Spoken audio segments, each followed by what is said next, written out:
प्रिय मित्रों, नमो नमः। मैं संजय मौर्य इस YouTube चैनल संस्कृत कौमुदी में आप सभी लोगों का हार्दिक स्वागत करता हूं। मित्रों, हम लोग अध्ययन कर रहे हैं महाकवि भारवीकृत किरातार्जुनीयम के प्रथम सर्ग का, और कल की कक्षा तक हम लोग इसके क्रमशः 15 श्लोकों का अध्ययन कर चुके हैं और अब आज की कक्षा का इस 16वें श्लोक से अध्ययन प्रारंभ करना है। तो आप सभी लोग अपनी नोट्स और अपनी पुस्तक किरातार्जुनीयम लेकर के तैयार हो जाइए। चलिए हम लोग अध्ययन प्रारंभ करते हैं। और हाँ मित्रों, यह कक्षा आप सभी लोगों के लिए पूर्ण रूप से निःशुल्क है। इसके लिए आप लोगों को कोई भी शुल्क नहीं देना है। और कुछ हमारे भाई बहन या कमेंट्स करते रहते हैं सर, या मैसेज करते हैं सर ये पिछली वीडियो और भी वीडियो कक्षा के हम कैसे देखें। तो मित्रों, यह सभी वीडियो चाहे वह संपूर्ण नीति शतकम की हो, संपूर्ण मेघदूतम की हो, या फिर आपके कारक की हो, या संधि की हो, या इस किरातार्जुनीयम की हो, सभी यह आप लोग नीचे डिस्क्रिप्शन में जाएंगे, वहां पर सबकी प्लेलिस्ट दी हुई है। उस प्लेलिस्ट में जा करके सभी वीडियो कक्षा की क्रमबद्ध तरीके से पड़ी हुई है, आप लोग देख सकते हैं। और पूर्ण रूप से मित्रों यह निःशुल्क है, ठीक। और आगे इसी प्रकार से संपूर्ण पाठ्यक्रम की मैं आप लोगों को निःशुल्क में तैयारी हम करवाएंगे, ठीक ठीक है। फिलहाल चलिए हम लोग अध्ययन करते हैं श्लोक संख्या 16 का। अनेक राजन्य रथ अश्व संकुलम ये तदीयम अस्थान निकेतन अजिरम ये नयति युग्म अयुग्म छद गंधी आर्द्रताम वृषम नृप उपायन दंती नाम मद। ठीक, इस श्लोक में देखिए वनेचर महाराज युधिष्ठिर से उस दुर्योधन के समृद्धि अर्थात वैभव के बारे में वर्णन कर रहा है कि उसकी समृद्धि और किस वैभव को वह प्राप्त हो चुका है, उसकी स्थिति का वर्णन कर रहा है वनेचर। तो देखते हैं, थोड़ा सा है मित्रों पेचीदा श्लोक का अर्थ, लेकिन हम लोग खंड करके इसको सरल शब्दों में अपने शब्दों में समझते हैं। क्या कि अनेक राजन्य रथ अश्व संकुलम, ठीक। अनेक आने की अनेक अर्थात अनेक, राजन्य माने राजाओं के, अनेक राजाओं के क्या, तो कहें रथ, अनेक राजाओं के रथ, अश्व अर्थात घोड़ों, है ना, घोड़ों के, और संकुलम माने समूह से भरे हुए। संकुलम अर्थात समूह से क्या हो जाएगा, भरना, समूह से भरे हुए, ठीक है ना। हो गया अर्थ इतना। अब फिर से इसको समझिए कि अनेक राजाओं के रथों और घोड़ों के समूह से भरे हुए। तो मित्रों इस तरह से मित्रों अध्ययन कीजिए तो दिमाग में प्रश्न क्वेश्चन मार्क लगेगा ना कि ये अनेक राजाओं और रथों और घोड़ों के समूह से क्या भरा हुआ है। इस तरह से अगर मित्रों क्वेश्चन मार्क लगा करके अगर अध्ययन कर लेंगे ना, तो फिर वो थोड़ा सा कंफ्यूजन के हम लोगों को दूर करता है। तो इस अनेक राजाओं के रथों और घोड़ों के समूह से क्या भरा हुआ है, तो कह रहे हैं कि तदीयम, उस दुर्योधन का, उस दुर्योधन का क्या भरा है, कहें अस्थान निकेतन अजिरम। अस्थान अर्थात मित्रों जहां पर स्थित हुआ जाए उसको स्थान कहते हैं, और निकेतन जहां पर निवास किया जाए उसको निकेतन कहते हैं, और अजिर मतलब आंगन। तो क्या हो जाएगा, सभा भवन के आंगन को, सभा भवन के आंगन, ठीक। अब इतना क्लियर हो गया ना कि दुर्योधन का जो सभा भवन का जो आंगन, मान लेते सभा भवन जहां पर बैठते हैं वह सभा, ये भवन उसका, और बीच में उसका क्या है, आंगन, और बीच में वह जो आंगन है वह किससे भरा हुआ है, करें अनेक राजाओं के रथों और घोड़ों के समूहों से भरा हुआ है, राइट, उस दुर्योधन के। तो उस सभा भवन के आंगन को, किस आंगन को, तो कह रहे जिसमें यह सब भरे पड़े हैं उस आंगन को क्या करता है, तो नयति अयुग्म छद गंधी आर्द्रता। आर्द्रता अर्थात मित्रों गीला, है ना, आर्द्रता अर्थात गीला को, है ना, और नयति माने प्राप्त करता है, नयति माने प्राप्त करता है। अब यहां पर वृषम मतलब आ जाए मित्रों, ठीक, इसको भी रहने देते हैं ना, मतलब गीला, इतना ही देख लेते हैं पहले, गीला को प्राप्त करता है, ठीक। तो फिर क्वेश्चन मार्क दिमाग में होना चाहिए, हम लोगों को प्रश्न चिन्ह होना चाहिए कि कैसे गीला को प्राप्त करता है, किसके समान गीला को प्राप्त करता है, क्यों गीला को प्राप्त करता है। उसके सभा भवन में बहुत ढेर सारे हाथी और घोड़ों हैं, है ना, घोड़ों और रथे हैं, ठीक है, रथों और घोड़ों का समूह है। तो उसके सभा भवन को, आंगन को गीला को प्राप्त करता है, क्यों और किसके समान। तो देखिए कह रहे कि नृप उपायन दंतिना, है ना, अर्थात राजा के, नृप माने राजा के द्वारा, राजा के द्वारा, ठीक, और उपायन मतलब होता है मित्रों उपहार, उपायन मतलब उपहार, उपहार स्वरूप दिए गए, दंतिन माने हाथी, दंती माने हाथी, उपहार स्वरूप दिए गए, ठीक, हाथियों, दंतिनाम अर्थात हाथियों के, दंतिन का अर्थ होता है मित्रों हाथी। तो राजा के उपहार स्वरूप, राजाओं के यानी कि बहुत सारे राजा लोग उसको उपहार स्वरूप में हाथी दे दिए हैं। और कैसे हाथी दिए हैं मित्रों, यहाँ पर देखिए दंती, दंती का अर्थ है कि दांत, जिसके अंदर दांत हो। मित्रों आप लोग जानते हैं कि दांत का मतलब दांत एकदम पूर्ण रूप से आ चुका, अर्थात वह हाथी युवा होगा, है ना।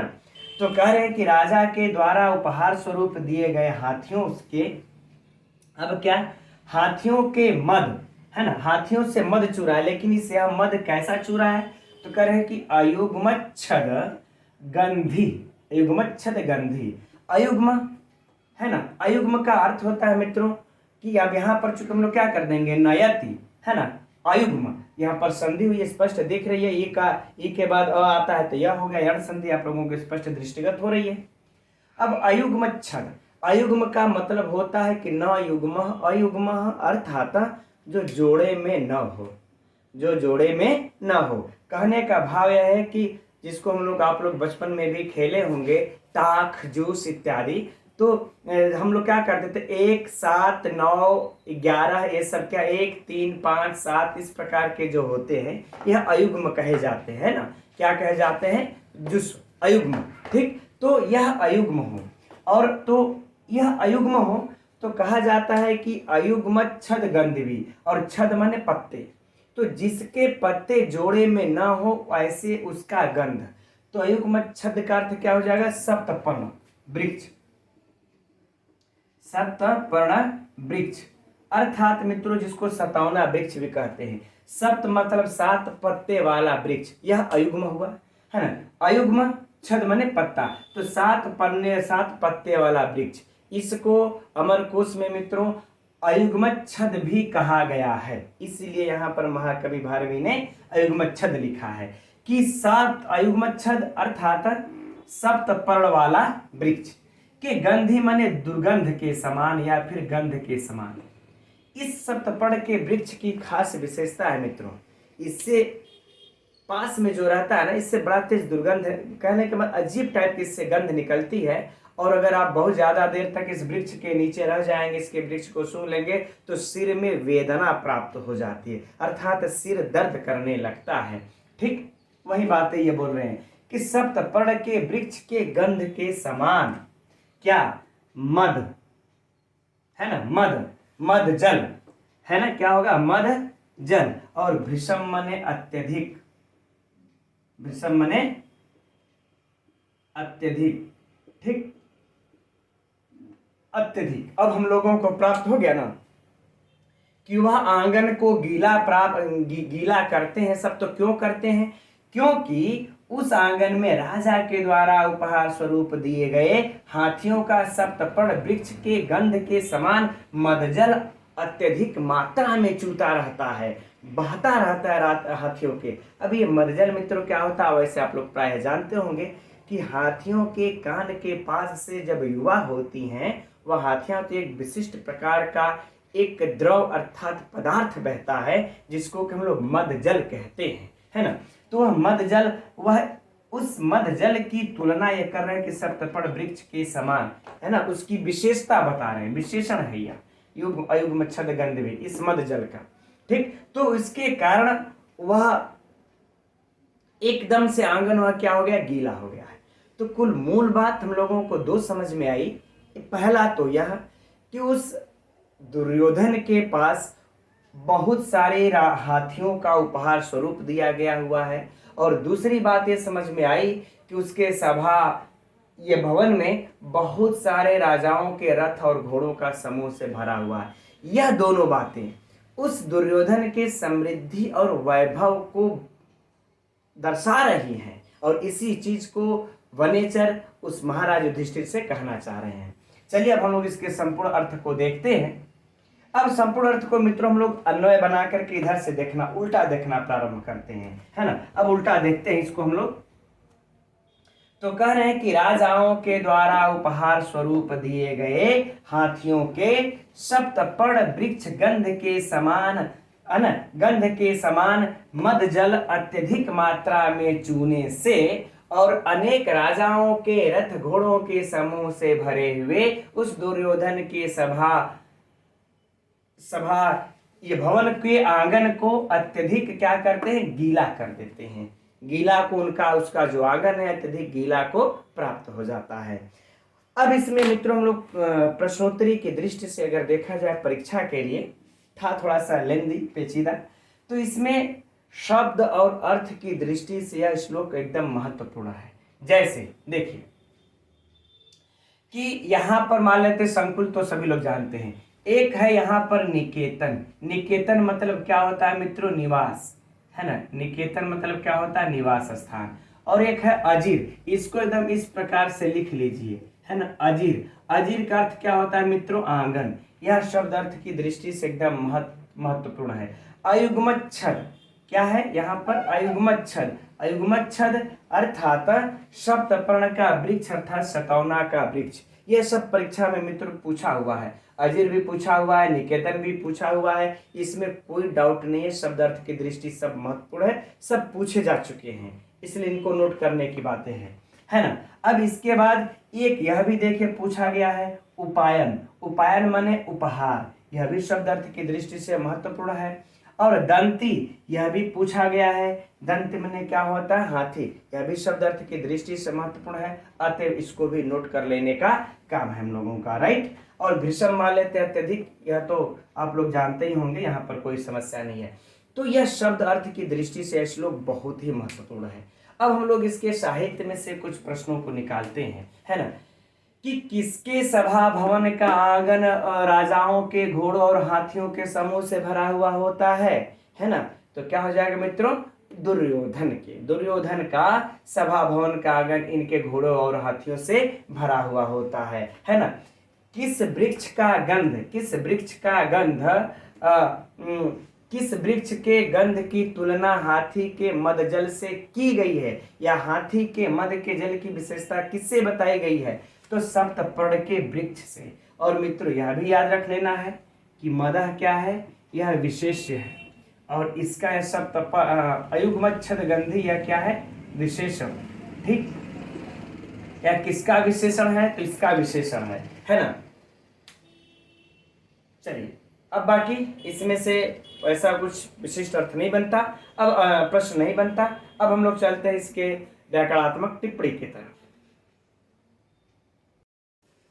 तो प्रारंभ करते हैं हम लोग मित्रों, यहां से देखिए थोड़ा सा लंबा पद है, तो पहले हम लोग एक एक करके इनका अलग अलग देखेंगे व्युत्पत्ति, इसके बाद तब समूह में इसकी व्युत्पत्ति को हम लोग देखा जाएगा, ठीक। जितना पेचीदा इसका अर्थ था ना, वैसा ही कुछ इसकी व्याकरणात्मक टिप्पणी भी है। तो चलिए प्रारंभ करते हैं पहले अनेक से। अनेका न एक अनेका, कौन सा समास हुआ, नए तत्पुरुष समास। तो यदि हम लोगों से परीक्षा में पूछ दिया जाए तो सरल है यह, अनेका में कौन सा समास, नए तत्पुरुष। अब आगे बढ़े। अब राजन ने एक पद अय्य प्राप्त हुआ, तो राजन धन यत प्रत्यय लगा हुआ है। अगर यह परीक्षा में पूछा गया तो राजन में राजन धन यत प्रत्यय, फाइनल। अब आगे देखिए रथाश्व, इसमें समास है ना। रथाश्च अश्वाश्च अर्थात रथाश्वम अर्थात समाहार द्वंद्व समास। तो इसमें कौन सा हो जाएगा समास, समाहार द्वंद्व समास। किस सूत्र से मित्रों, तो प्राणी तुर्य।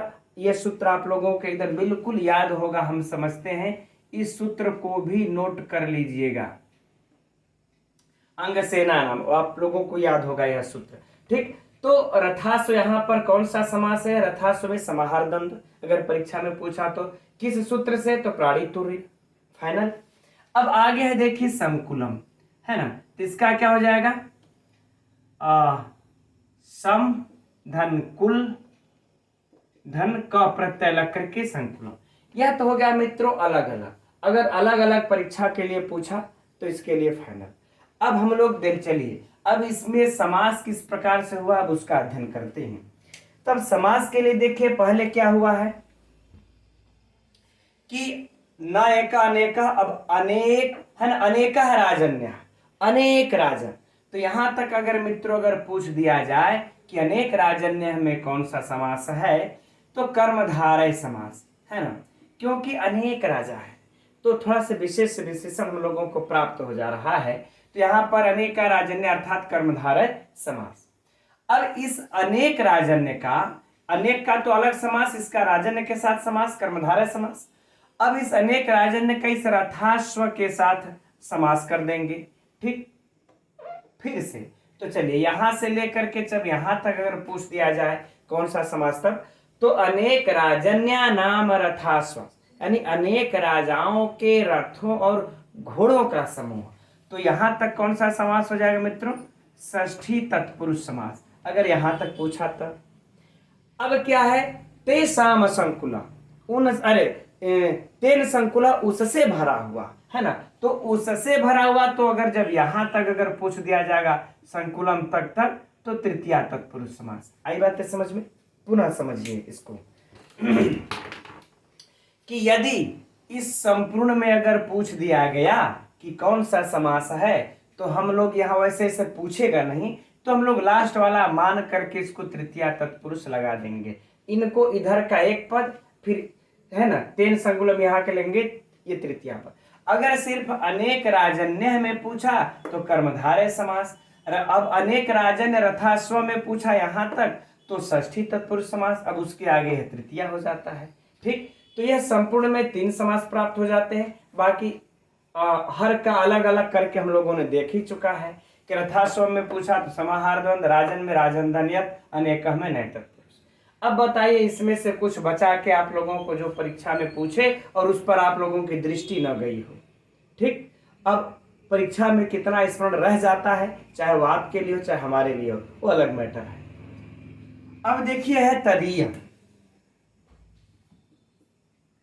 तद धन छ प्रत्यय लग जाएगा मित्रों, है ना, छ का ही होकर के ये तदीयम बन जाता है। खत्म कहानी। अब देखिए है आस्थान निकेतन अजिरम। तो आस्थान है ना, आस्था ल्युट, आस्था ल्युट प्रत्यय, ये लोग आप लोगों के लिए एकदम सरल होगा। स्थान। अब निकेतनम है ना, यह भी हम समझ रहे हैं आप लोगों के निकित ल्युट, यह भी सरल ही होना चाहिए। निकित धन ल्युट, है ना, निकित धन ल्युट प्रत्यय। अब अजीर का अर्थ तो आंगन हो ही जाता है।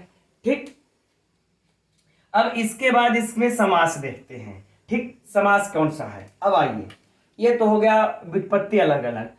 अब कहते हैं अस्थानस्य निकेतनम, यानी कि अस्थान का निकेतन। तो मित्रों सीधा सीधा हम लोगों को का की के समझ में आ रहा है, तो षष्ठी तत्पुरुष समास। अब तस्य अजिरम, उसका भी आंगन, तो पुनः षष्ठी तत्पुरुष समास, पुनः षष्ठी तत्पुरुष समास। तो चाहे इधर पूछ दे चाहे इधर पूछ दे, पूरे में पूछ दे तो भी षष्ठी तत्पुरुष समास, राइट। और बाकी स्थान का और निकेतन का अगर पूछा तो यह ही है। अजिरम का अर्थ पूछा तो आंगन हो ही गया। अब बताइए कुछ बचा जिस पर दृष्टि नहीं पड़ी? कोई बात। ठीक, अब आगे बढ़ते हैं। नयति।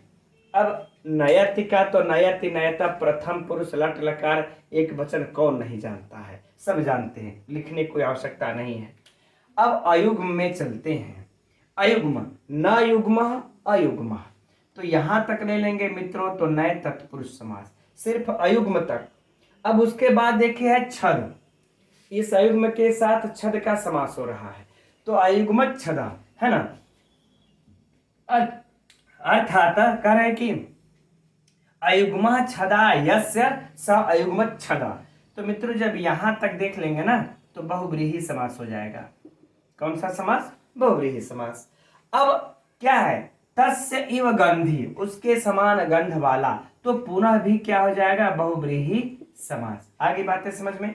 यानी कि सिर्फ अगर अयुग्म में पूछा तो नए तत्पुरुष समास, इस अयुग्म का छद के साथ भी जो समास होता है वह भी बहुव्रीहि ही है ना। और इस अयुग्मक छद का फिर पुनः जब गंधी के साथ समास होता है तो इसमें भी बहुव्रीहि ही है, यानी कि ज्यादा याद करने की आवश्यकता नहीं है। अब आर्द्रता, अब यहां पर मित्रों आर्द्र धन तल धन टाप, तल धन टाप, ठीक। आर्द्रता हो गया, समूह अर्थ में लगा है गीलों का कीचक, कोई बात नहीं। अब भृशम मन अत्यधिक जानते हैं नृप। अब नृप की व्युत्पत्ति 2-3 बार हम लोग देख चुके हैं। निधन पाधन का उपपद तत्पुरुष समास, यहां पर लिखने की पुनः आवश्यकता नहीं है। अब उपायन, हाँ उपायन का देख लेते हैं। तो उपधन ई धन ल्यूट, ठीक, उपायन। अब उपायन दंती नाम है ना, ठीक। अर्थात कह रहे हैं कि निप उपायन यानी कि राजा का उपहार। पहले यहां तक देख लेते हैं समास। अब राजा का उपहार, तो राजा का उपहार में मित्रों कौन सा समास हो जाएगा? षष्ठी तत्पुरुष समास। अब कैसा है उपहार? तो दंती नाम, ठीक है। तब यहां पर अगर हम लोग ये कर लेंगे इसका समास, तो एव दंतिनः इति उपायन दंतिनः, तब कौन सा समास हो जाएगा? यहां तक कर्मधारय समास। कौन सा समास? कर्मधारय समास, ठीक। अब बताइए इसमें से कुछ शेष बचा? कुछ नहीं, ये रहा, ये मदह, माने तो मद ही है, ठीक। तो इस प्रकार से हम समझते हैं मित्रों यह श्लोक हम लोगों का पूर्ण हो गया। अच्छा, ये चर्चा इसमें रह गई, अलंकार कौन सा इस श्लोक में? तो देखिए, जब किसी के वैभव और समृद्धि का इस प्रकार से वर्णन किया जाता है तो वहां पे उदात्त नामक अलंकार होता है। तो यह आप लोग नोट कर सकते हैं कि इसमें कौन सा अलंकार है? उदात्त अलंकार है, ठीक है ना, ठीक। अब हम समझते हैं कि यह श्लोक पूर्ण हो गया। अब चलते हैं, बढ़ते हम लोग अगले श्लोक की तरफ। तो यह रहा अगला 17वां श्लोक, पहले पढ़ लेते हैं हम लोग। सुखेन लभ्या ददतः कृषि वलहि अकृष्ट पच्या इव सस्य संपदः वितन्वति क्षेमं अदेव मातृका चिराय तस्मिन् कुर्वश्चकासति। इस श्लोक में भी देखिए मित्रों, वनेचर जो है महाराज युधिष्ठिर से उस कुरु प्रदेश के वैभव संपन्नता की बातें कर रहा है। उस श्लोक में 16वें श्लोक में तो वहां जो हाथी घोड़े रथ की बातें कर रही थे, है ना, वनेचर युधिष्ठिर से, लेकिन अब यहाँ पर अब उसके कृषि की संपन्नता का वर्णन अब कर रहे हैं। तो देखते हैं। अच्छा, इसका भी अर्थ मित्रों थोड़ा सा हम लोगों को अन्वय यदि नहीं ये बनेगा इसका ना, तो इसका अर्थ सरलता से नहीं समझ में आएगा, इसलिए हम लोग थोड़ा सा अन्वय बना करके इसका अध्ययन करते हैं और यहां से प्रारंभ करते हैं। चिराय, यहां से, ये चिराय अर्थात लंबे समय तक, चिराय अर्थात चिरकाल से भी कह सकते हैं, चिरकाल से, ठीक। तस्मिन, तस्मिन उस दुर्योधन की, तस्मिन उस दुर्योधन की, है ना, तो चिरकाल से उस दुर्योधन के। अब आगे यहां पर आ जाते हैं क्षेमम, क्षेमम अर्थात कल्याण को। किसका कल्याण? तो करें प्रजा के कल्याण को, है ना, प्रजा के कल्याण। और वितन्वति यानी कि प्रसारित करते रहने पर, फैलाते रहने पर, अर्थात करते रहने पर, ठीक, करते रहने पर। फिर से समझ लेते हैं, चिरकाल से उस दुर्योधन के द्वारा ये प्रजा का, यहां पर बल्कि ये प्रजा भी लिख लेते हैं, प्रजा का कल्याण करते रहने पर। भाई दुर्योधन जो है लंबे समय से क्या कर रहा है? उन प्रजाओं का कल्याण कर रहा है ना। तो प्रजाओं का कल्याण करते रहने पर क्या हुआ? अब देखिए, म में स निकाल देंगे तो अदेव मातृका, अदेव मातृका, एक होता है देव मातृका, एक होता है अदेव मातृका। देव मातृका अर्थात जिसकी वृष्टि, है ना, वृष्टि देव ही जिसकी माँ हो, जिसकी वृष्टि देव ही माँ हो और वही उनका रक्षण पालन करती हो, तो उसको हम लोग देव मातृक कहते हैं। अब जब हम उनके आश्रित न रहें तो उनको कहेंगे अदेव मातृक। क्या कहेंगे तब? अदेव मातृक। इसके लिए अमर कोश में मित्रों नदी मातृक भी कहा हुआ है। अर्थात जो देव अर्थात इंद्रदेव के वर्षा के सहारे न हो, है ना, उसको कहेंगे हम अदेव मातृक। अपनी अर्थात नदी नहर इत्यादि के सहारे जहां पर फसलों की सिंचाई होती हो, वैसे उसको हम क्या कहेंगे? अदेव मातृक कहेंगे। और यह अदेव मातृक को अमर कोश में इसको नदी मातृक भी कहा हुआ है। ठीक, तो देव मातृक का अर्थ, अदेव मातृक का अर्थ क्या हो जाएगा मित्रों? कि वृष्टि जल के ऊपर आश्रित न रहने वाला, अर्थात वर्षा जल के ऊपर आश्रित न रहने वाला, आश्रित न रहने वाला। आगे बातें समझ में? ठीक, कि वृष्टि जल के ऊपर आश्रित न रहने वाला वह कुरु, है ना, वह कुरुदेश अकृष्टपच्या, है ना, कृषि वाला में विसर्ग लगा देंगे तो विसर्ग उधर ये चला जाएगा, क्या हो जाएगा? अकृष्टपच्या। अकृष्टपच्या अर्थात करें कि कृष्टपच्या मतलब उसको कहते हैं जिस खेत को जोत करके अगर फसल उगा करके पकाई जाए उसको कृष्टपच्या कहते हैं। और जिस खेत में फसल को बिना जोते ही उगा करके पका दिया जाए उसको हम लोग अकृष्टपच्या कहते हैं। तो अकृष्टपच्या अर्थात बिना जोती हुई, अर्थात बिना जोती हुई भूमि पर, बिना जोती हुई भूमि, है ना, अकृष्टपच्या अर्थात बिना जोती हुई भूमि पर पके हुए फसल, पके हुए फसल, ठीक है, पके हुए फसल। और आगे कहते हैं कि कृषि वाला ही, अर्थात कृषि कार्य ही जिसका जीवन हो, अर्थात जिसको हम कृषक कहते हैं। तो किसानों, कृषि वाला ही अर्थात किसानों द्वारा क्या करें कि सुखेन लभ्या दधतः। ठीक, तो सुखेन लभ्या को पहले देखते हैं। करें कि सुख पूर्वक अर्थात सरलता से, अनायास ही, बल्कि अनायास लिख लेते हैं, सही बैठेगा। अनायास ही, लभ्या माने प्राप्त हो जाती है, प्राप्त होने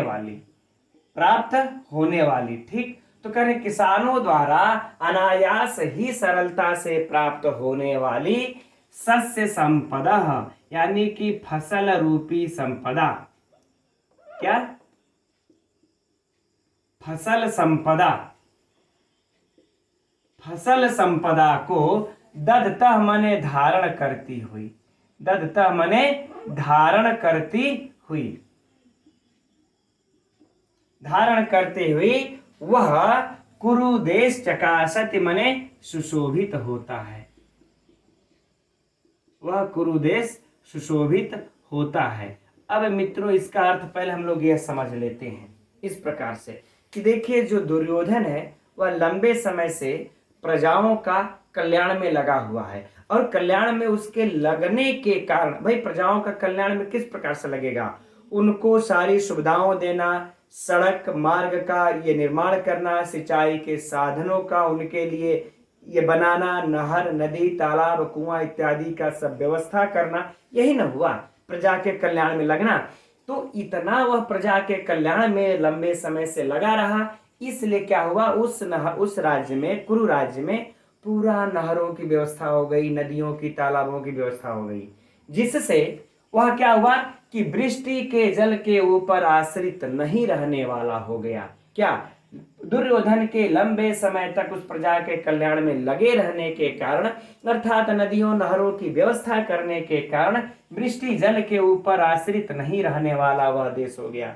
और फिर बिना जोती हुई भूमि पर ही, चूंकि इतनी सुविधा है वहां पर कि बिना जोती हुई भूमि पर ही फसलें उग करके पक जा रही हैं। इतनी जल की अच्छी सुविधा है ना, कि बिना जोती हुई भूमि पर ही पके हुए फसल वाला वह ये कुरुदेश होकर के, और किसानों द्वारा यह भाई मेहनत नहीं करना पड़ रहा है उनको कि हम पहले जोतें बोएं, बहुत ज्यादा मेहनत नहीं करना पड़ रहा है, इसलिए किसानों द्वारा अनायास ही प्राप्त हो जा रही है क्या, यह फसल रूपी संपदा। यह फसल रूपी संपदा अनायास ही प्राप्त हो रही है। अब ऐसे फसल की संपदा को धारण करने वाला दधतः अर्थात धारण करते हुए वह कुरुदेश सुशोभित हो रहा है, या सुशोभित यानी कि शोभा को प्राप्त कर रहा है।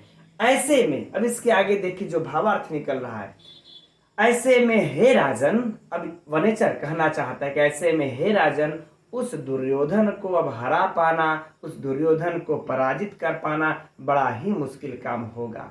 देखिए अगर सारी बातों को अगर समझा जाए तो दुर्योधन और वनेचर यही न कह रहा है उससे कि उसकी नीति ये रही है, नीति का तो वर्णन हो चुका है, आज हम लोग उसके राज्य के वैभव का वर्णन कर रहे हैं। तो जस्ट 16वें श्लोक में उसके उस वैभव शक्ति का प्रदर्शन किए, उसके राज्य में एकदम आंगन में सभा, ये भवन का जो आंगन है उसमें हजारों घोड़े हाथियों लगे हुए हैं, यानी उसके पास बड़ी सेना है, और उसके राज्य के लोग भी समृद्ध हैं, धन वैभव से संपन्न है, वह शक्तिशाली समृद्ध होता जा रहा है वह दुर्योधन, और आपको उसको हराने के लिए कोई अलग उद्योग करना पड़ेगा। और इसी उद्योग अलग करने के लिए ही मित्रों जो है कि वह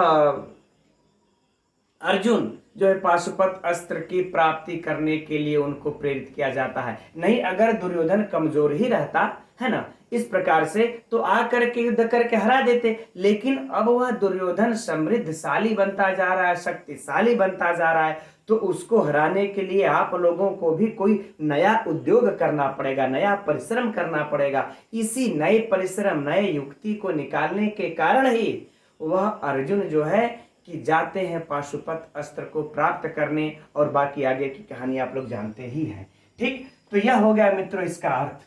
अब हम समझ रहे हैं, चलिए अच्छा एक बार संपूर्ण अर्थ को ये पुनः बोल लेते हैं, फिर प्रश्न इसमें से बहुत ज्यादा विशिष्ट नहीं बनते, लेकिन फिर देखेंगे।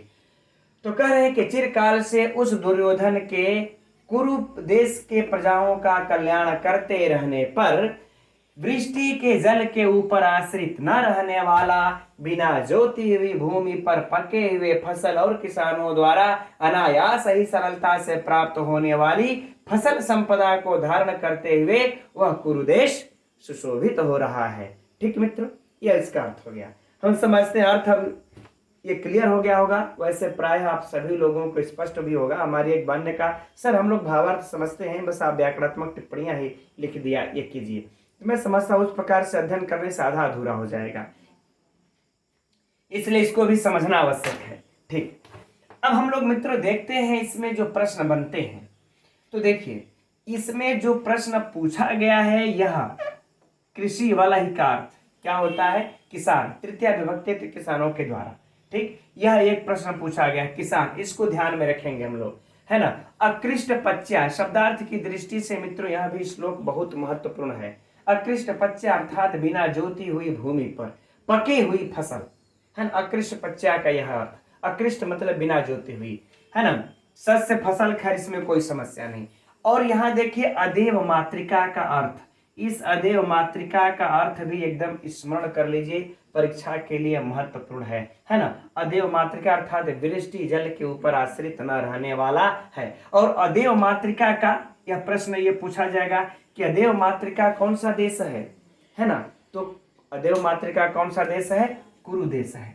मान लेते आ गया, विकल्प में कई देशों का नाम ये दे देगा, क्योंकि परीक्षा में हम थोड़ा ये जान रहे हैं। अदेव मातृका दे करके एक लिख दे कुरु देश, है ना, और उसके बाद लिख दे उज्जैनी, और जो मेघदूतम में जिन नगरों का वर्णन आया है माल प्रदेश फलाना ढिमका लिख दे, तो वहां तो कंफ्यूजन न हो जाएगा। वहां तो ऐसा थोड़ा कि बस ये किराता अर्जुनियम से पूछा जा रहा है तो हम आसानी से ये लगा लेंगे कि कुरु प्रदेश होगा अदेव मातृका। ठीक, तो अदेव मातृका कौन है, कुरु प्रदेश। ठीक है, और यह भी प्रश्न ऐसे भी पूछा जा सकता है, ऐसे भी प्रश्न और बन रहा है कि बिना जोती हुई भूमि पर पके हुए फसलों से कौन सा देश सुशोभित है? तो कुरु देश। ठीक। अच्छा, अब किसानों के द्वारा सरलता से प्राप्त होने वाली फसल संपदा से सुशोभित कौन सा देश है? तो कुरु देश। ठीक है ना? अच्छा, अब इस प्रश्न में ऐसे बन जाए कि छोड़ देते हैं, अच्छा इस प्रश्न को रहने देते हैं, लगभग इतना ही मुख्य रूप से जो प्रश्न होंगे यही होंगे। ठीक, चलिए अब हम लोग आगे बढ़ते इसके व्याकरणात्मक टिप्पणी की तरफ। तो देखते हैं, प्रारंभ करते हैं सुखेन। यहाँ पर सुखेन में तृतीया विभक्ति है, एक वचन है, यहाँ कोई समस्या नहीं है। आगे बढ़ते हैं, लभ्या में कौन सा प्रत्यय है? तो यत प्रत्यय है, लब से यत प्रत्यय लगा लेंगे, काम हमारा चल जाएगा। अब आगे देखिए दधता, ये कंफ्यूज कर सकता है आप लोगों को, क्योंकि इसमें देखिए धा धातु है लट लकार के अर्थ में और फिर शत्रु प्रत्यय लग करके प्रथमा विभक्ति के बहुवचन में बन जाता है दधता। तो यहाँ पर मित्रों इसमें धा धातु है तो हम सभी लोग पकड़ लेंगे। प्रत्यय कौन सा है? शत्रु प्रत्यय, शायद ये भी पकड़ ले, लेकिन ये प्रथमा विभक्ति बहुवचन कंफ्यूज करेगा, तो इसको एकदम नोट कर लीजिए। अगर परीक्षा में पूछ दिया दधता में कौन सी विभक्ति या वचन है, तो प्रथमा बहुवचन है। अगर व्युत्पत्ति पूरा पूछ दिया तो इतना तो पूरा तब याद करना पड़ेगा। और कृषि वाला ये परीक्षा में पूछा जा चुका है, इसकी व्याकरणात्मक टिप्पणियां। कृष धातु से मित्रों वलच प्रत्यय यहाँ पर लगा हुआ है, ये चीज हम लोगों को याद कर लेना है। कौन सा प्रत्यय है? वलच प्रत्यय है, जो कि परीक्षा में पूछा जा चुका है। मतवर्थी वाले प्रकरण में अर्थ में यह आया हुआ है, वहां पर आप लोग देख सकते हैं। ठीक, हो सकता है फिर से रिपीट कर दे, इसलिए इसको नोट कर लेने का काम है। अब देखिए क्या है, अकृष्ट पच्या। और मान लेते इसमें अगर विभक्ति इत्यादि अगर पूछ दिया तो तृतीया विभक्ति स्पष्ट दिख रहा, कोई समस्या नहीं है। अब यहाँ पर देखते हैं कि अकृष्ट पच्या, अकृष्ट है ना, तो मित्रों यहाँ पर कृष धातु से कत प्रत्यय लगा लेंगे और पच धातु से क्यप प्रत्यय लगा लेंगे। पच धातु से क्यप प्रत्यय, कृष से कत प्रत्यय लगा करके शेष प्रक्रिया करके कर लेंगे कृष्ट। अब कर लेंगे अब अकृष्ट पच्या है ना, यानी कि बिना न कृष्ट अकृष्ट। तो यहां तक अगर पूछ दिया जाएगा मित्रों तो कौन सा समास हो जाएगा? नय तत्पुरुष समास हो जाएगा। अकृष्ट में कौन सा समास हो जाएगा? नय तत्पुरुष समास। इसके बाद पच्या में पच धन क्यप प्रत्यय, फाइनल। अब आगे बढ़ते हैं, सस्य। यहां पर भी मित्रों हम लोगों को सस से कौन सा प्रत्यय लगा है? क्यप प्रत्यय, इसको भी नोट कर लेना है। संपदा का तो इतना बार रट लिए हैं हम लोग कि संपद क्विप एकदम याद हो गया, इसकी कोई समस्या नहीं है, कई बार चर्चा हो चुकी है। अब देखिए वितन्वती, क्या है वितन्वती? वितन क्षत्रि, वी उपसर्ग लगा लेते हैं, तन को लगा लेते हैं, क्षत्रि प्रत्यय कर लेते हैं। ठीक है, और इसके बाद सप्तमी विभक्ति के सप्तमी में एक वचन में बना लेते हैं वितन्वती। यह भी आप लोगों के लिए महत्वपूर्ण है और यह कंफ्यूज कर सकता है। वी उपसर्ग तन क्षत्रि के बाद सप्तमी का एक वचन में मित्रों यह वितन्वती बनता है। विभक्ति पूछ देगा तो कंफ्यूज हो जाएंगे, महत्वपूर्ण है, इसको अंडरलाइन कर लीजिएगा, नोट कर लीजिएगा। अब आगे बढ़ते हैं, देखिए क्षेमम, अदेव मातृका। अब क्षेमम में क्या है? तो छीधन मन प्रत्यय कर लीजिए, यह कोई सरल नहीं, अरे कोई कठिन नहीं है और ना ही विशिष्ट महत्वपूर्ण है। छी से मन प्रत्यय क्षेम। अब अदेव मातृका, तो पहले हम लोग इसको देव मातृका समझते हैं, पहले देव मातृका की व्युत्पत्ति देख लेते, फिर अदेव का देखा जाएगा। तो देव मातृका का क्या हो जाएगा तात्पर्य ये मित्रों कि अर्थात जो कि देव अर्थात जो इंद्र इत्यादि, इंद्र जो हमारे देव के बारिश करने वाले देवता हैं, जो उनके सहारे हो, जो देव ही जिनकी माँ हो वह। तो यहाँ पर मित्रों हम लोग अगर देखेंगे तो कौन सा समास हो जाएगा? बहुव्रीहि समास। यह बहुत महत्वपूर्ण है, एकदम ध्यान से इस पर ये देना है कि जब देव मातृका पूछे, क्या देव मातृका है ना, जब ये चीज पूछे तब हम लोग लगा लेंगे बहुव्रीहि समास, है ना।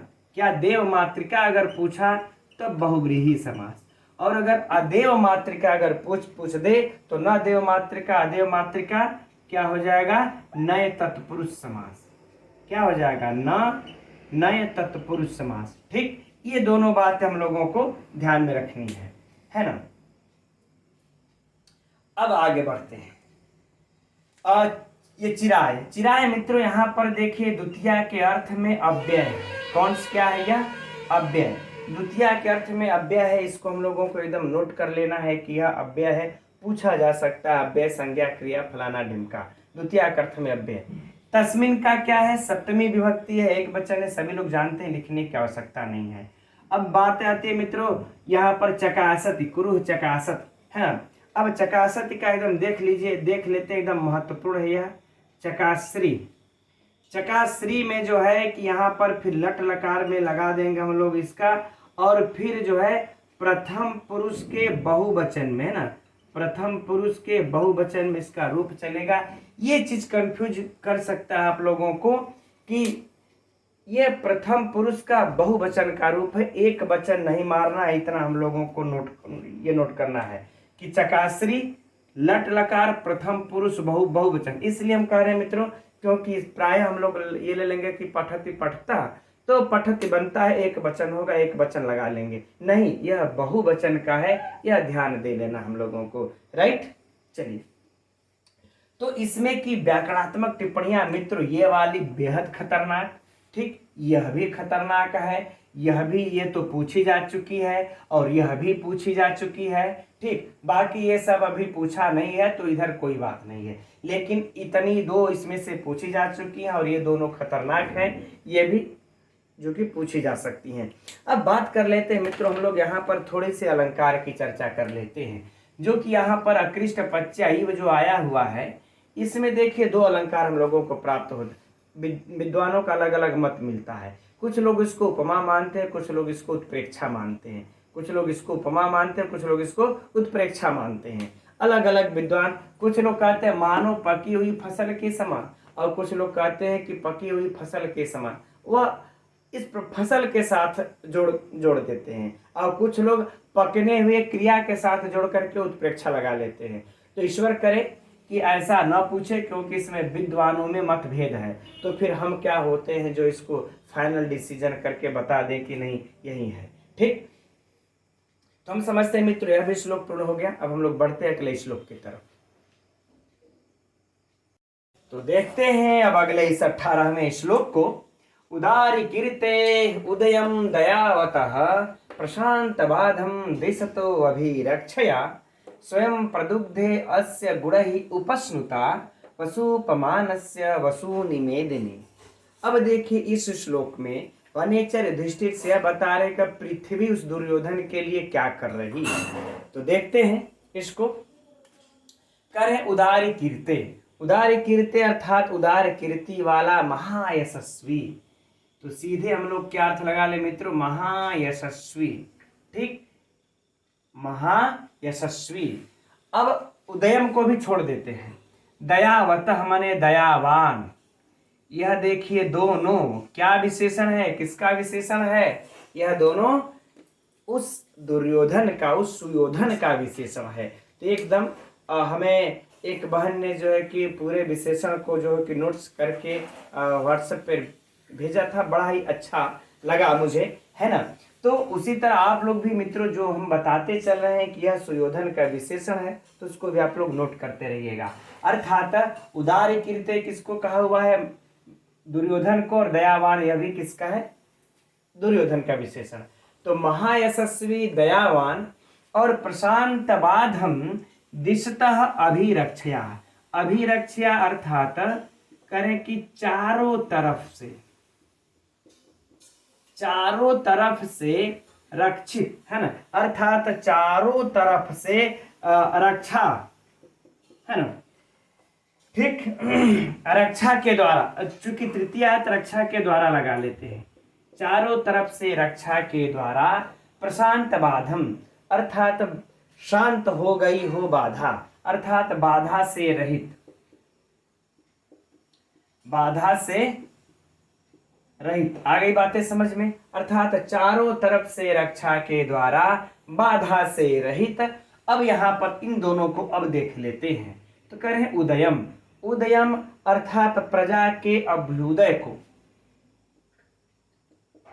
प्रजा के उदय मतलब अभ्युदय को, तो हम लोग इस प्रजा को भी जोड़ लेंगे, प्रजा के अभ्युदय को। ठीक, तो प्रजा के अभ्युदय को दिशतः, दिशतः अर्थात संपादित करने वाले, संपादित करने वाले। आगे बातें समझ मित्रों।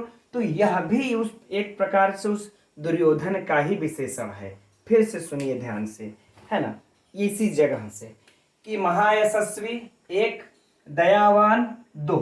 ठीक, वह और क्या है वह दुर्योधन, तो करे चारों तरफ से रक्षा के द्वारा बाधा से रहित और प्रजा के अभ्युदय को संपादित करने वाले। तो प्रजा के अभ्युदय को संपादित करने वाला कौन है? दुर्योधन ही है ना। ठीक, ये रहा। अब अस्य, अब आगे बढ़ते हैं। तो स्वयं प्रदुग्धे अस्य गुण ही उपस्नुता। अस्य मतलब इस, अर्थात किसके? इस अर्थात कौन? दुर्योधन, दुर्योधन के, है ना, इसके अर्थात दुर्योधन के। तो मित्रों यह अस्य का विशेषण न हो जाएगा, इसके, दुर्योधन के। किस दुर्योधन के? तो कह रहे उस दुर्योधन के जो महायशस्वी है, उस दुर्योधन के जो दयावता अर्थात दयावान है, उस दुर्योधन के जो कि चारों तरफ से रक्षा के द्वारा बाधा से रहित प्रजा के अभ्युदय को संपादन करने वाला है। उस दुर्योधन से, उस दुर्योधन के गुण ही मतलब गुणों के द्वारा, गुणों के द्वारा। यहां पर कौन सी विभक्ति हुई? अरे ये तृतीय है, तो गुणों के द्वारा।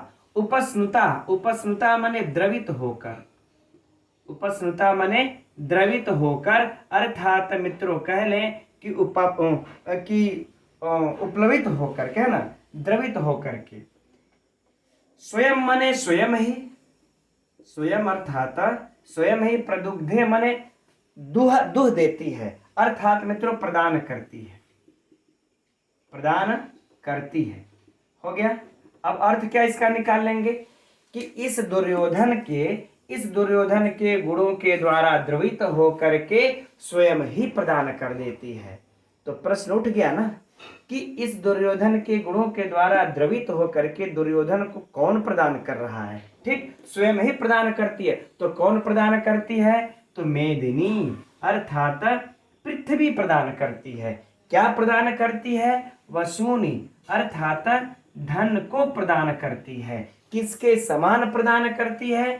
तो वसुपमानस्य अर्थात कुबेर के समान प्रदान करती है, कुबेर के समान प्रदान करती है। आगे बातें समझ में पुनः देख लेते हैं, है ना, कि महायशस्वी दयावान और चारों तरफ से रक्षा के द्वारा बाधा से रहित प्रजा के अभ्युदय को संपादित करने वाले इस दुर्योधन के गुणों के द्वारा द्रवित होकर के यह पृथ्वी स्वयं ही धन को कुबेर के समान प्रदान कर देती है। यह पृथ्वी स्वयं ही कुबेर के समान धन को प्रदान करती है। जैसे कुबेर खूब ढेर सारा धन लोगों को प्रदान करते हैं, वैसे ही पृथ्वी धन को प्रदान कर रही है, वहां के लोगों को उसको प्रदान करे। क्यों कर रही है? क्योंकि उस दुर्योधन के गुणों से वह द्रवित हो गई है, उस दुर्योधन के गुणों से वह प्रसन्नचित्त हो गई है। कौन? पृथ्वी, है ना। चलिए अब यहाँ पर मित्रों हम लोग, अच्छा पहले हम लोग इस अलंकार की चर्चा यहाँ पर कर लेते हैं, फिर आगे हम लोग बढ़ते हैं, क्योंकि अभी यहाँ पर लिखा हुआ है। तो मित्रों जब समान कार्य लिंग अथवा विशेषण द्वारा प्रस्तुत पदार्थ अर्थात उपमेय, है ना, प्रस्तुत ये पदार्थ उपमेय पक्ष और अप्रस्तुत पदार्थ उपमान पक्ष के व्यवहार का आरोप किया जाता है, तो वहां पर समासोक्ति अलंकार होता है। कौन सा अलंकार होता है? समासोक्ति अलंकार। तो यहाँ पर मित्रों एकदम नोट कर लेना हम लोगों को, समासोक्ति अलंकार। क्यों? क्योंकि देखिए मेदिनी जो पृथ्वी दिख रही हम लोगों को, यह पृथ्वी क्या है? हम लोगों का यह जो पृथ्वी है, यह है पृथ्वी और इधर एक ही है, ये प्रदुग्ध, ठीक है। तो इसमें देखिए यहां पर पृथ्वी क्या हम लोगों का उपमेय पक्ष, क्या है? उपमेय पक्ष। ठीक। और यह क्या है हम लोगों का, ये दुहना, दोहन कर देना, अर्थात गाय के समान बछड़े, जैसे गाय स्वयं ही बछड़े के लिए दूध का दोहन करती है, बछड़ों को दूध को प्रदान करती है, उसी प्रकार से हमारा क्या हो जाएगा, उपमान पक्ष। ठीक है ना। अब बताइए, खैर छोड़िए, अब बाकी सब आप लोग समझ गए होंगे। चलिए हम लोग प्रश्नोत्तरी की तरफ बढ़ते, नहीं तो अलंकार में उलझ करके रह जाएंगे। बस इतना याद कर लेना है कि इसमें कौन सा अलंकार है। ठीक, समासोक्ति अलंकार है। अब इसमें अगर मित्रों चलिए यहाँ पर, तो पहला तो प्रश्न यही हो गया कि महायशस्वी कह दुर्योधना, दयावाना कह दुर्योधना, है ना। अब बाकी प्रशांत बाधम उदयम दिशतः कह, यानी कि बाधा से रहित होकर के प्रजा के अभ्युदय को दिशता संपादित करने वाला कह माने कौन है, तो मित्रों कौन है, दुर्योधना। यह तीनों विशेषण हम लोगों को, इसको सुयोधना दुर्योधना, ये चीज को याद कर लेना है, इसमें कोई कंफ्यूजन नहीं होना चाहिए। ठीक। अब देखिए, दुर्योधन को कौन कुबेर के समान धन प्रदान कर रहा है, पुनः प्रश्न, दुर्योधन को कुबेर के समान कौन धन प्रदान कर रहा है, तो पृथ्वी कर रही है ना। पृथ्वी कुबेर के समान दुर्योधन को धन क्यों प्रदान कर रही है, तो क्योंकि उसके गुणों से द्रवित होकर के प्रदान कर रही है। ठीक। अब देखिए इसमें शब्दार्थ, ये तो प्रश्न हो गए। अब शब्दार्थ की दृष्टि से देखा जाए मित्रों, तो मेदिनी, यह शब्दार्थ भी, मेदिनी माने पृथ्वी, पूछा जा चुका है, एकदम नोट कर लीजिएगा।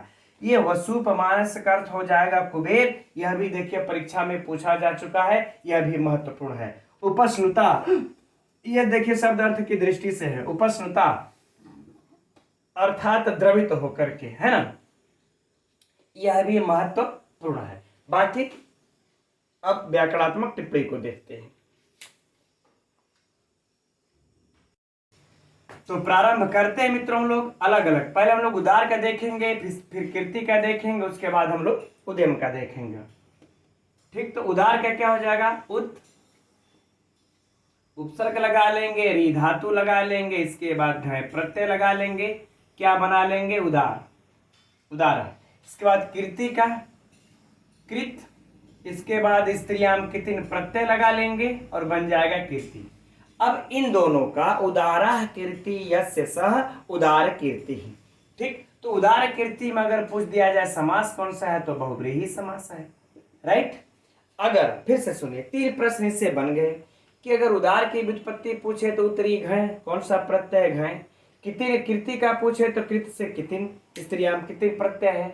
अगर इन दोनों में समास पूछते, सिर्फ उदार कीर्ति में समास कौन सा है, तो बहुब्रीहि समास। अब कुछ बचा नहीं, आगे बढ़ते हैं। उदयम, इसका मित्रों उत ई उपसर्ग, उत है ना, ई लगा लेंगे और इसके बाद जो है कि अच प्रत्यय लगा करके, अच प्रत्यय लगा लेंगे, इसके बाद द्वितीय विभक्ति के एक वचन में रूप चला देंगे, बन जाएगा उदयम। ठीक। उत उपसर्ग पूर्वक ई धातु से अच प्रत्यय लग गया उदय, और फिर द्वितीय विभक्ति के एक वचन में सु आदि की उत्पत्ति कर लेंगे, उदयम। अब बताइए इसमें भी कुछ बचा नहीं।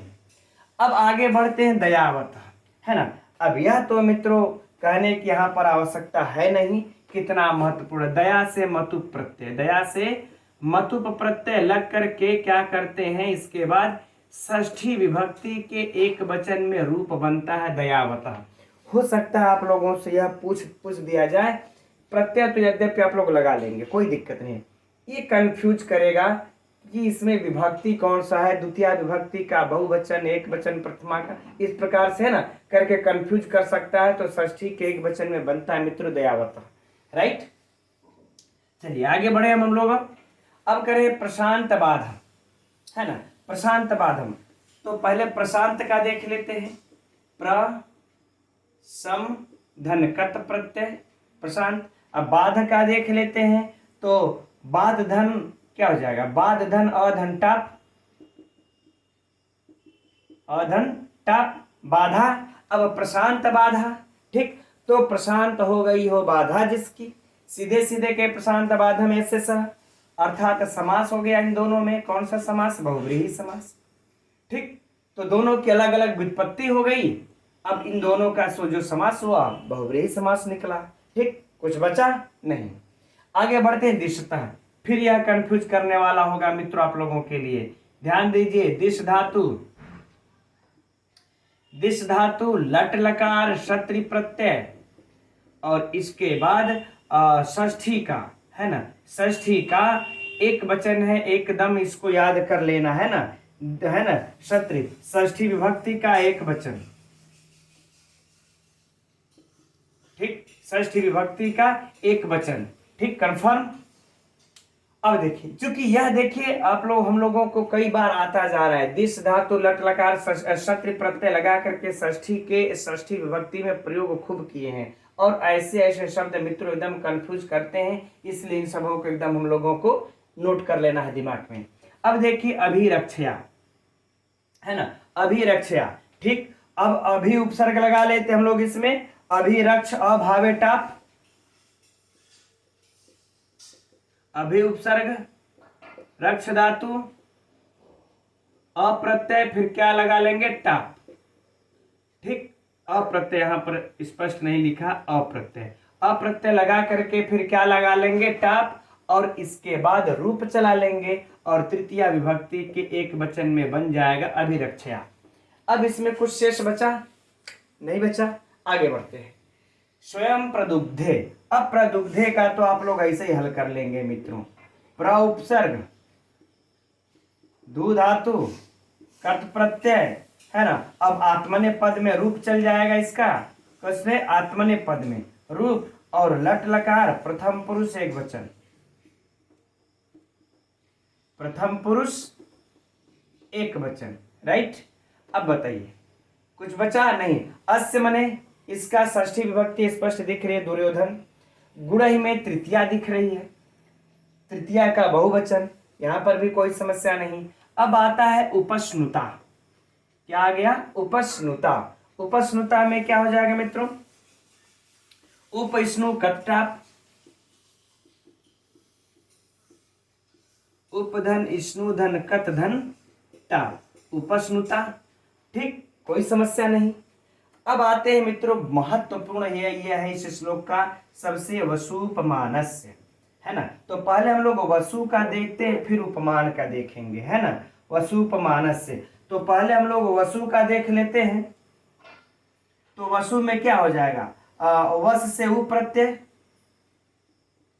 वस से उ प्रत्यय लग करके क्या बन जाएगा मित्रों, वसु, ठीक। अब इसके बाद उपमान का देख लेते हैं, उपमांग ल्यूट,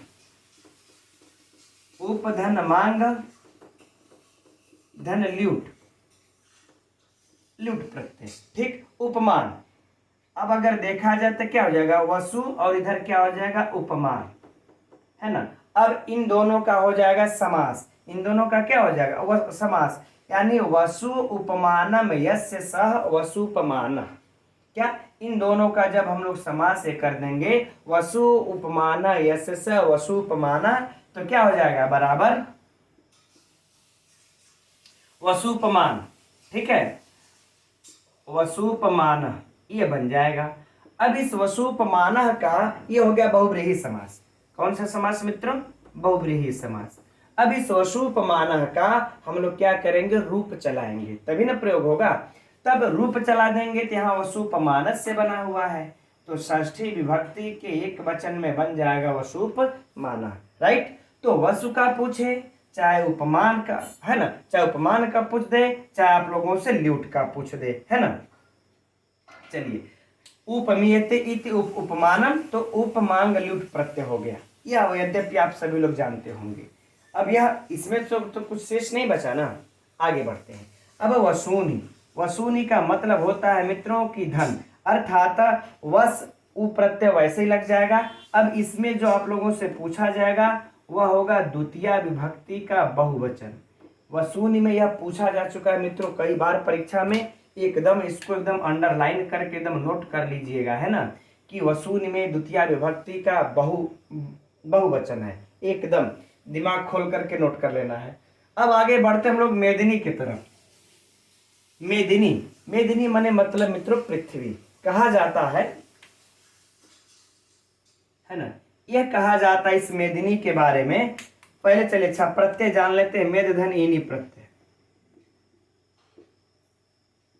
मेदधन इनी प्रत्यय। कहा जाता है कि जो मधु कैटभ नामक जो राक्षस थे, दानव थे, बड़ा विशाल थे। ये पौराणिक कथाएं हमारी। और भगवान विष्णु ने जब उसका वध किया तो उनका जो मेद है अर्थात जो मांस इत्यादि, उससे पूरी पृथ्वी ढक गई थी, पट गई थी, पूरी पृथ्वी पर फैल गया था। इसलिए इस पृथ्वी को मेदिनी नाम ही रखा गया। इस पृथ्वी का क्या नाम रखा गया? मेदिनी नाम। इसी प्रकार की कथा हम लोगों को एक माता रानी दुर्गा के बारे में भी प्राप्त होता है। दुर्गा जी ने भी कुछ ऐसे ही वध किया था और राक्षसों का फिर इस प्रकार से, है ना, हम लोगों का मतलब मांसों से पट जाने के कारण पृथ्वी को मेदिनी कहा गया, यद्यपि जानते होंगे। तो इस श्लोक की मित्रों व्याकरणात्मक टिप्पणियां जो है बड़ी खतरनाक है, भयंकर, सब के सब महत्वपूर्ण है। और देखिए यह भी परीक्षा में पूछा जा चुका है, ठीक है, और यह तो पूछा ही जा चुका है, इसका अर्थ पूछा जा चुका है, इसमें विभक्ति पूछी जा चुकी है, ठीक। यह सब प्रायः इसके महत्वपूर्ण शब्दार्थ की व्याकरणात्मक टिप्पणी की दृष्टि से जो परीक्षा में पूछे जा चुके हैं, ठीक। तो हम लोगों को इसे स्मरण रख लेना है। अब आज की कक्षा मित्रों हम लोग इतना ही तक रहने देते हैं। कक्षा कैसी लगी आप लोगों को कमेंट अवश्य करिएगा। कोई सुधार की अगर आवश्यकता हो तो आप लोग हमेशा सलाह देते रहिएगा। आप लोगों के सलाह के अनुसार ही मुझे तैयारी ये करवाना है आप लोगों की। आज की कक्षा के लिए बस इतना ही। अब कल मिलते हैं। और मित्रों अब कल जो है रविवार है, ठीक। तो मैं महामैराथन के लिए तैयारी कर रहा हूँ। आप लोगों के क्वेश्चनों को संग्रह का तैयारी हो जाती है तो कल आप लोगों का सुबह 8 बजे से महामैराथन होगा। एकदम 3 घंटा चलेगा कंटिन्यू। इसी तरह से बीच बीच में गैपिंग कर लेंगे 2-4-5 मिनट का हम लोग। तो आप लोग रविवार को मैराथन के लिए तैयार रहिएगा, ठीक मित्रों। तब तक के लिए नमो नमः।